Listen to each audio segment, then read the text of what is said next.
ఏమండే అలాగున్నారేంటి? కొత్త డ్రైవర్ సరిగ్గా లేడా? ఆడు సరిగ్గా లేడని కాదు, నువ్వు స్టీరింగ్ ముందు మహారాజులా కూర్చుని కూడా ఇలా తూలు మీ కూర్చుంటుంటే చూడలేకపోతున్నాను రా. ఏంట్రా నీకు ఎలా కనపడుతున్నా ఏంటేనా? డ్రైవర్ అన్న వాచ్మెన్ అన్న జీతం ఒకటే కదంటే. అంతేనంటవా?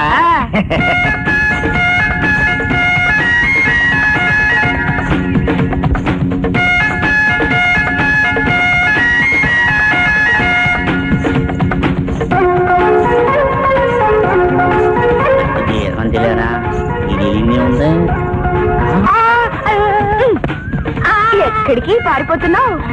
ఈ రోజు కొర్రమీను కాదు, బొమ్మిడాయలు పులుసు. బొమ్మిడాయలు పులుసా? ఏ మసాలా బాగా దట్టించావా? పదా అయితే పదా. అంటే నేను కూడా రానా అండి? బొమ్మిడేలు కాదు, బాస్ వచ్చాయంటే బాను బొప్పాస్ అయిపోతుంది. మన డ్రైవర్స్ అభివృద్ధిలోకి రావాలంటే మీరంతా బాగా కోఆపరేట్ చేయాలి. ఏవయ్యా Shivaram, Tirupati 3 hotel bus ready అయిందా? అంతా రెడీ అండి, కానీ రాత్రి దొంగలు పడి ఫ్రంట్ టైర్లు ఎత్తిపోయారండి. దొంగలు పడి ఫ్రంట్ టైర్లు ఎత్తుకెళ్లారా? సుబ్బారావు చెప్పాడండి. ఏవయ్యా సుబ్బారావు? అవును సార్, పోయిన మాట యథార్థమే సార్. పోయిన మాట యథార్థమా? ఒట్టు కూడా వేసేటట్టున్నది. ఏమిటి నిలబెట్టిన బస్సు టైర్లు అయిపోయాయంటే నిల్చున్న మనిషి బూట్లు కూడా పోతాయిగా. రాత్రి డ్యూటీలో ఎవరున్నారు? వాచ్మెన్ గౌతమ్ రాజండి. అమ్మ నా స్టిఫిన్ టైరు, నిన్ను డ్రైవర్ గా పెడితే బస్సుల్ని నదుల్లోకి దొలుతున్నావని వాచ్మెన్ గా వేస్తే షెడ్డును దొంగలకు అప్పగిస్తావా? ఎక్కడ వాడిప్పుడు? లోపల ఉన్నాడండి. వాచ్మెన్ లోపల ఉన్నాడు, మీరు బయట కూర్చున్నారు. మా బాస్ వచ్చే టైం ఎందుకు వెళ్ళిపో. నేను వెళ్ళను పో. అది కాదు, నిన్ను కానీ ఇక్కడ చూసారంటే నా వచ్చే పోతే అసలే రాత్రి చేతిలో దొంగలు పడి టైర్లు ఎత్తుకెళ్ళిపోయారు. వెళ్ళిపోవా ప్లీజ్. సర్లే నేను వెళ్తా గాని మరి నేను అడిగింది ఇస్తావా? ఏ నీకు ఎలా కనపడుతున్నాను నేను? అయితే నేను వెళ్ళడు పో. సరే ఇక్కడ కాదు, మరెక్కడా? ఇక్కడ. అయిపోయి మా బాస్ వచ్చేస్తాను. మా బాస్ నమస్కారం సార్. నమస్కారం సార్. నమస్కారం సార్. ఎక్కడ దాచావురా? చెప్పు. దాచదేమేంటి సార్? ఆశ్చర్యపోతావేరా? నాకు ఊళ్ళంతా కళ్ళేరా అంటే ఇద్దరు టైప్ అన్నమాట. చెప్పు, ఎక్కడ దాచిపెట్టావు? నిన్ను డ్రైవర్ గా తీసేసి వాచ్మెన్ గా పెట్టారని రాత్రి టైర్లు దాచేయించావు కదూ. రాత్రి పోయిన టైర్లు కాదురా, మొన్న పోయిన హారంలు కూడా నీ దగ్గరనే ఉన్నాయి. అవుతావేట్రా? ఇక్కడ నాకు రేడియేటర్ బాయిల్ అయిపోతుంటే నీకు చావుడు అంటే నేను వాచ్మెన్, నువ్వు ఓనర్వే. నిన్న టైర్లు కాజేశావు, మొన్న హారంలు కొట్టేశావు, రేపు ఫస్ట్ ఎయిడ్ బాక్స్ కాజేస్తావు. నిన్నెట్లా వదిలి పెడితే నా ట్రావెల్స్ నీకు ఇచ్చి నీ వాచ్మెన్ పోస్ట్ నేను చేయాలి, అంతే కదూ? నువ్వు నవ్వుతావేమిట్రా? నువ్వు సీరియస్ గా ఉండాలి సీన్లో న్యాయంగా.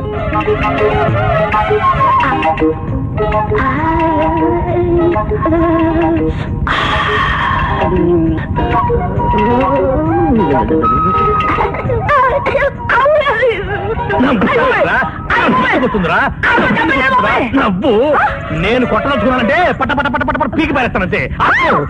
ఇదేమిటి? అదే సంగతి. ఏమయ్యా సుబ్బారావు, ఇక్కడ నువ్వు డస్కులు పెట్టించావా, డబల్ కాట బెడ్లు పెట్టించావా?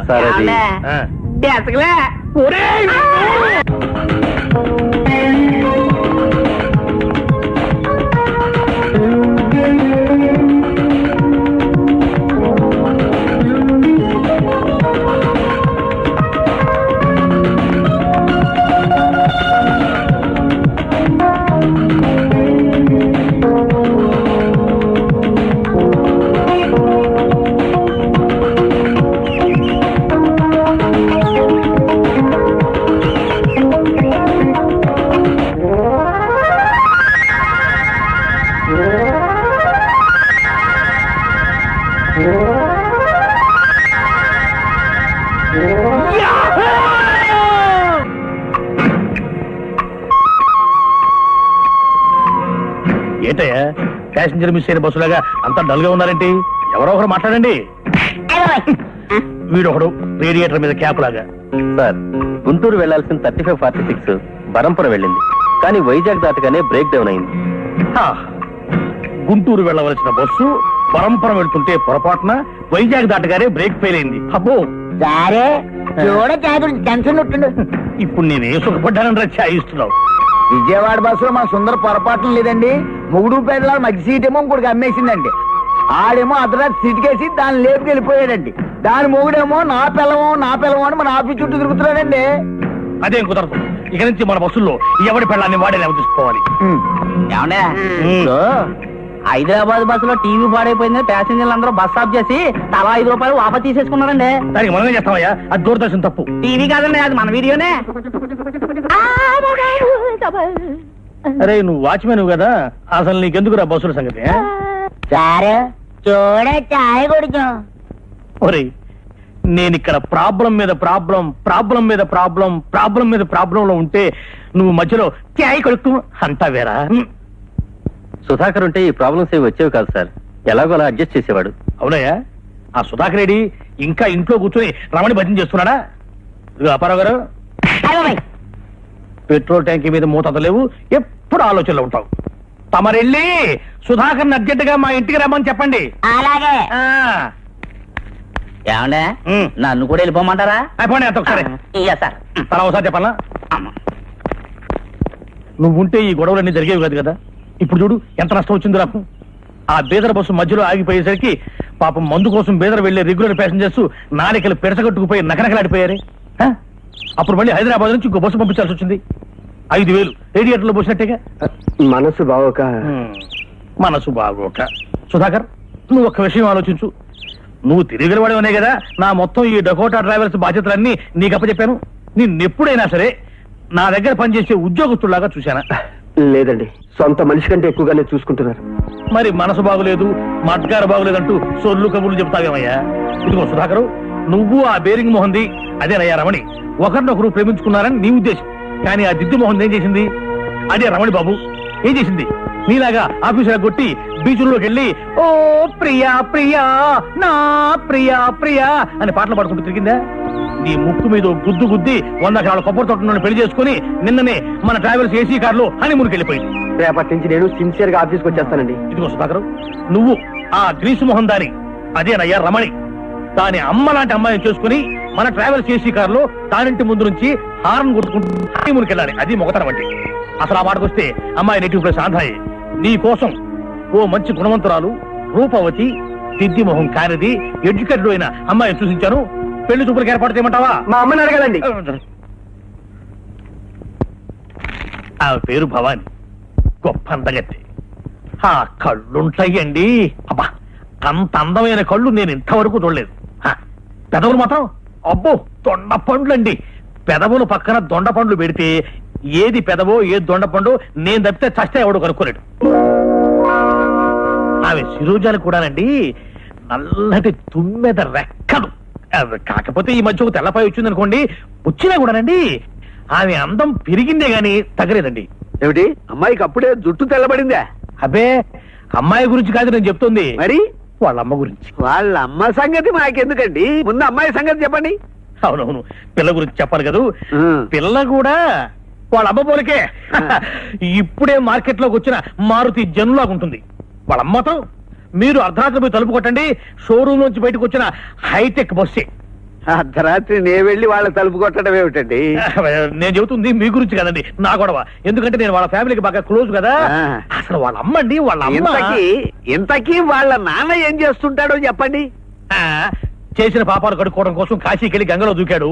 పాపాలు పైకి తేలి ఈయన మునిగిపోయాడు. అమ్మాయి గుణవంతురాలైతే చాలు, నా కూతుర్లా చూసుకుంటాను. ఆ నమ్మకంతో ఆ పిల్లను మీ ఇంటి కోట్లుగా చేద్దామని ఉబలాట పడుతున్నానమ్మా. మీరు కోరుకునే సుగుణాలన్నీ ఆ పిల్లలో మూర్తి భవించున్నాయి. ఇంకేమిటి ఆలస్యం, ఆ సంబంధమే ఖాయం చేద్దాం. కాకపోతే ఒక్కసారి నేను ఆ పిల్ల చేయి చూడొచ్చా? ఎందుకు? ఈ సంబంధం కూడా జరగటానికా? ఆ పిల్ల తన భర్తకు తప్ప మరి ఎవరికి చెయ్యి చూపించదు. చా రాభావని కూర్చో, పొరలేదు కూర్చో. సుధాకర్, ఈ అమ్మాయా? నాకా? అమ్మాయి కదయ్యా, పిల్ల తల్లి. అదేమిటండి, ఈవిడి తుమ్మ ముద్దులాగా ఎంతలా ఉంటుందని చెప్పారు? సన్నగా రివట్లా మాధురి దీక్షిత్లా ఉంది ఈవిడి. ఆ ఓవర్ యాక్షనే వద్దు, సంబంధం సెటిల్ చేస్తాగా. భవాని, నేను చెప్పానే సుధాకర్ అని. నమస్తే. పెద్దలంటే ఎంత వినయము, ఎంత విధేయతో మొదటి నుంచి అంతే.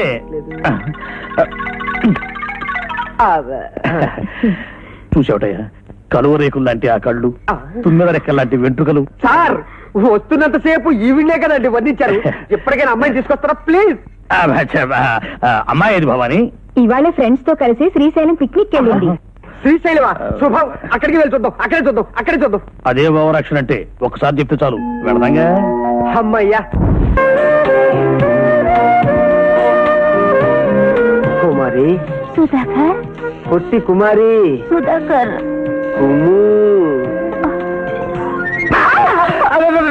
నువ్వా?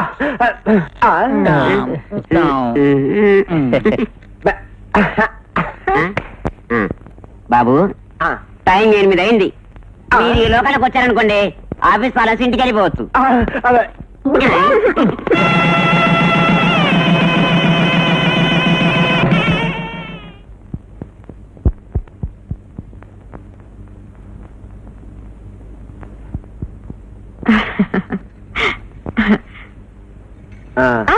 ఆగండి, అంత తేలిగ్గా లోపలికి రానిస్తానా?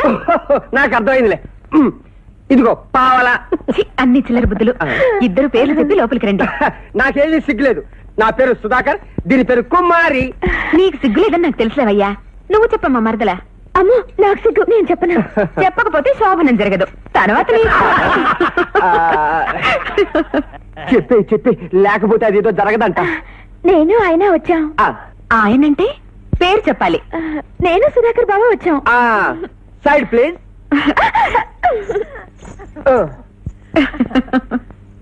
ఇదిగో సుధాకర్, ఓసారిట్రా. పెళ్లి కొడుకు తండ్రి రా, నన్ను వదలండి. వెళ్ళండి. ఇక విందు భోజనాలు ఎవరి ఇళ్లలో వాళ్ళు చెయ్యండి. చేతులు మాత్రం వచ్చి మీ ఇంటి దగ్గర కడుక్కుంటాం. నా కోరిక అదే. పిలిచారా sir? Congratulation. Thank you. Sudhakar, రాత్రికి మళ్ళీ నువ్వు బిజీగా ఉంటావేమో. సాయంత్రం ఒకసారి మా ఇంటి వైపు రా, నీతో ఒక ముఖ్యమైన విషయం మాట్లాడాలి. సుధాకర్, నువ్వు ఎప్పుడు అడుగుతుంటావు కదా, నేను మా ఆవిడ తరచూ ఎందుకు పోట్లాడుకుంటావని. దానికి సమాధానం ఇప్పుడు చెప్తున్నాను. అంటే ఇప్పుడు మీ మనసు బ్రేక్ డౌన్ అయిందా సార్? నేను కుమారి వాళ్ళ అమ్మను ప్రేమించాను. ఆ సంగతి తెలిసే మా ఆవిడ చీటికి బాటికి నా మీద పోట్లాడి పుట్టింటికి వెళ్ళిపోతూ ఉంటుంది. ఇప్పుడు కూడా నేను దగ్గరుండి కుమారి పెళ్లి జరిపించానని మా ఆవిడ పుట్టింటికి వెళ్ళిపోయింది. అంటే కుమారి కంగారు పడకు, కుమారి నా కూతురు కాదులే. ప్రేమించిన వాళ్ళని పెళ్లి చేసుకోవడం అందరికీ సాధ్యం కాదు కదా. కుమారి నా కూతురుతో సమానం. ఆమె నీకిచ్చి పెళ్లి చేయడానికి ఒకే ఒక్క కారణం ఉంది. నువ్వు మంచివాడివి కాబట్టి. కుమారి గురించి నీకు ఒక ముఖ్యమైన విషయం చెప్పాలి. ఏంటది? కుమారి చాలా గారాబంగా పెరిగిన పిల్ల. పెంకితనం, మంకుపట్టు కొంచెం ఎక్కువే. వాళ్ళ అమ్మ కూడా అంతే, మహా తొందరపాటు. పిల్లకు కూడా తల్లి గుణాలే వచ్చాయి. కానీ కుమారి చాలా అమాయకురాలయ్యా. సార్, మంకు పెంకి అంటున్నారు, దానివల్ల నాకేం సమస్యలు రావు కదా? నీది సర్దుకుపోయే మనస్తత్వం కాబట్టి ఏ సమస్య రాదు. రాదు. నీ ప్రేమలో కుమారి తన గుణాన్నే మార్చుకోవచ్చు. సుధాకర్, ఇదంతా నీకెందుకు చెప్తున్నానంటే, ఎందుకు? నీ బతుకు నా బతుకులా కాకూడదు. ఇవాళ మొదటి రాత్రి కదూ. Go and enjoy. Thank you sir.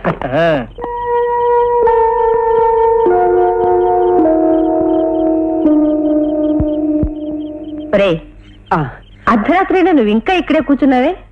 ఆ అమ్మాయికేమో తెగని సిగ్గు అనుకుంటా, గది విడిచిపెట్టి బయటికే రావటం లేదు. ఇదిగో ఈ పాలు తీసుకుని నువ్వు గదిలోకి వెళ్ళి. పిచ్చి సన్నాసి, అలవాటు చొప్పున పాలన్నీ నువ్వే తాగేసావు. ఇద్దరు చెరుసగం తాగాలి, తెలుసా? నాకు తెలుసులేవే. తెలుసా? ఇదేగా నీ మొదటి రాత్రి. ఎలా తెలుసు? చిన్నప్పటి నుంచి ఎన్ని సినిమాలు చూడలేదు, నీకన్ని డౌట్లే. Side please. ఓరే పడవా.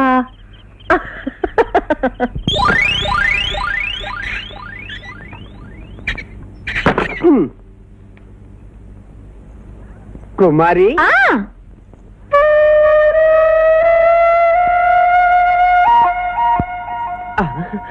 కుమారి ఇక్కడ నేను బాబా.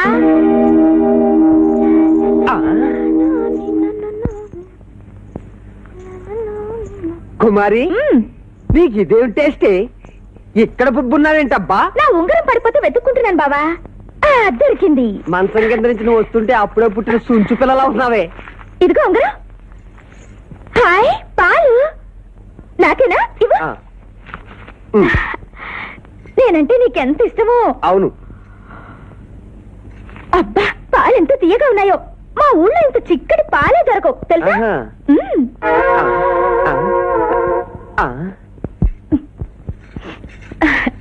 చాలు.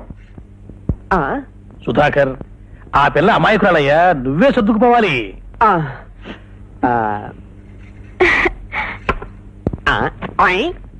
మ్మ్.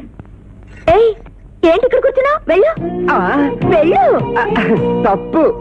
ఈ రోజు మనిద్దరం ఇక్కడే బొబ్బవాలి. ఛీ, నీకు సిగ్గులేదు? ఆడాళ్ళ పక్కన పడుకోకూడదు.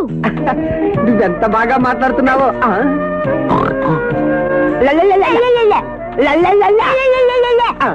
తప్పదు బాబు, సర్దుకుపోవాలి. కుము, నీకు శోభనం అంటే ఇష్టమేనా? అంటే ఏంటి? అంటే ఇలా ఉండి ఇంచక్క ఇలా గద్ద వస్తుందా? ఇక్కడ బొబ్బో. వదులు. నేను నీ ఒళ్ళు బొబ్బ, వద్దు.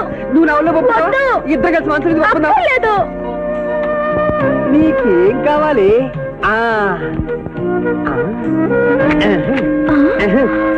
ఏహే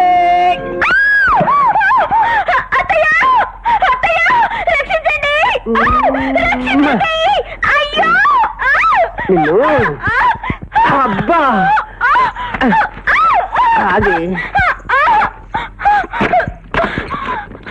అత్తయ్య, కాపాడండి! అత్తయ్య! సుధాకర్ బాబు చూడు, నా మీద పడి ఏంటంటే చేస్తున్నాడు.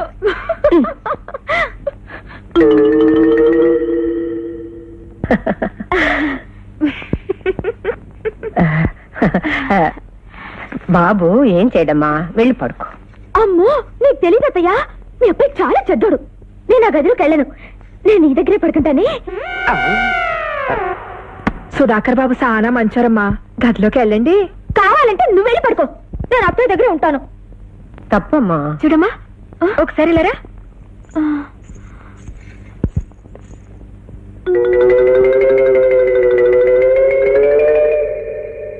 పాడు, మీకు సిగ్గు ఎగ్గు లేదా మాటలు మాట్లాడడానికి? అది కాదమ్మా. అయ్యయ్యా, అశేషం నా గొంతు బాబాయ్. చూడు, నా మాట విను ఒకసారి. ఏమిటి చూస్తావు? ఇంకా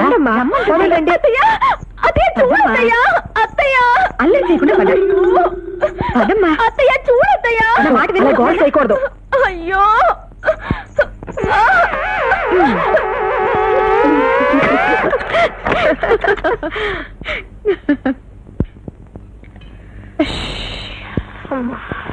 మీకెక్కడ విడ్డూరపు కోణం దొరికిందమ్మా?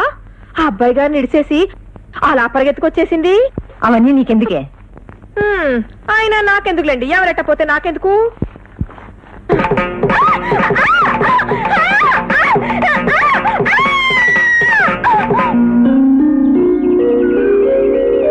మీనాక్షి, పేస్ట్ బ్రష్ పట్రా. తెస్తున్నానండి. అబ్బబ్బబ్బబ్బా, అన్నిటికీ తొందరే మీకు. ఏంటి ఆ వింత దంపతులు ఇంకా నిద్ర లేచినట్లేదే? లేస్తారులేండి, అన్ని మీకే కావాలి. అమ్మా తలుపు తీరే.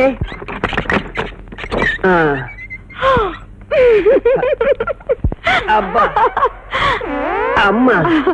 అయ్యా బాబు గారు, అబ్బా కళ్ళు అంత ఎర్రగా ఉన్నాయేంటి? రాత్రంతా నిద్రపోలేదా? అయినా ఎన్ని నీకెందుగా? ఎవరట సత్య, నాకెందుకు? 1 2 3 4 5 6 7 8. 1 2 3 4 5 6 7 8. అదేంటి 9 పెట్టెలు కదా ఉండాలి, 8 ఉన్నాయే. సుధాకర్ బావా, ఈ ఇంట్లో ఎవరో దొంగలున్నారు. ఏంటి ఏమైంది? మా పుట్టింటి నుంచి 9 పెట్టెలు తీసుకొచ్చాను. ఒక పెట్టె ఎవరో కాజేశారు. కావాలంటే చూడు, 8 ఉన్నాయి. ఇక్కడే ఎక్కడ ఉంటుంది, సరిగ్గా వెతకుండా ఎందుకే అరుస్తావు? అరవకుండా ఎలా ఉంటాను? అరిస్తే దొరికేస్తుందా? వెతికితే దొరుకుతుంది కానీ అమ్మింటే బాగోదు. వింటే వినివ్వండి, నా పెట్టె పోతే అనుకోవడం కూడా తప్ప. అసలు నువ్వు సరిగ్గా వెతికావా? ఎక్కడ పెట్టావో చెప్పు, నేను కూడా వెతుకుతాను. లేచిన దగ్గర నుంచి వెతుకుతూనే ఉన్నా, ఉంటే కనబడేదిగా. నీకు తెలియదు బాబా, ఎవరు కాజేసి ఉంటారు. నువ్వు కోహినూరు వజ్రం తెచ్చావని దానికి కాజేస్తాను. నీలవేణి, అమ్మగారు ఈ కాయగూరలు నేను చూసుకుంటాను గాని ఇదిగో ఈ 10 రూపాయలు పట్టుకెళ్ళి సినిమా చూసిరా. అదేదో ఎప్పటి నుంచో హిందీ సినిమా చూడాలని తెగ ఇదైపోతున్నావుగా, వెళ్ళి. సినిమాకి ఇవాళ కాకపోతే రేపు వెళ్తాను గాని కోడలమ్మ ఏంటమ్మా, ఆవిడ గారు తెచ్చిన పెట్టేదో ఏంటో దొంగతనం జరిగిందంటుంది. మీరు నోర్లేని వాళ్ళు కాబట్టి ఊరుకుంటున్నారు గాని అదే ఇంకో అత్త అయితేనా ఏం జరగాలో అదే జరిగేది. గట్టిగా మాట్లాడుకు, అదేదో చిన్నపిల్ల తెలుసో తెలియకో ఏదో మాట్లాడుతుంది. పెద్దవాళ్ళు మనం కూడా తప్పు పడితే ఎలా? అయినా ఈ విషయాలని నీకెందుకే, వెళ్ళాక. అవునులే, మంచి ఎప్పుడు సేదుగానే ఉంటుంది. మీరు బాగుండాలేగా నా ఏడుపు. 1 2 3 4 నీకు దండం పెడతానే, ఇప్పటికి 100 సార్లు లెక్క పెట్టావు. ఆ పెట్టే ఉన్నాయి. ఏముంది, వాటికి అసలు ఎవరు విలువే కట్టలేదు తెలుసా. తలుచుకుంటే గుండె తరుక్కుపోతుంది. నా ఒత్తిడి పోతే నీకు అసలు చీమ కుట్టినట్టు కూడా లేదు. అయ్యో, తేలు కుట్టినట్టుంది నీ మీదొట్టు. సరే, నీ బాధ నా బాధ కాదా? నా బాధ నీ బాధ కదా. ఆఫ్టర్ ఆల్ బోడి పెట్టిపోతే ఇంత టెన్షన్ పడిపోతావు ఎందుకు చెప్పు? నిజంగా నా సొమ్ము పోతే ఎవరిస్తారు? నువ్వు ఇస్తావా? అదే, బతుకుంటే మీ బాబు ఇచ్చేవాడు. ఇంకా మన పెళ్లి 24 గంటలు కాలేదు, అప్పుడే ఇంత రాద్ధాంతం చేస్తే ఎలా చెప్పు? చెయ్యకపోతే నష్టం ఎవరికి? నాకేగా. ఇదిగో మళ్ళీ చెప్తున్నాను, ఎవరో కావాలనే నా పెట్టి దొంగతనం చేశారు. ఆ దొంగలు ఈ ఇంట్లోనే ఉన్నారు. అయ్య బాబోయ్,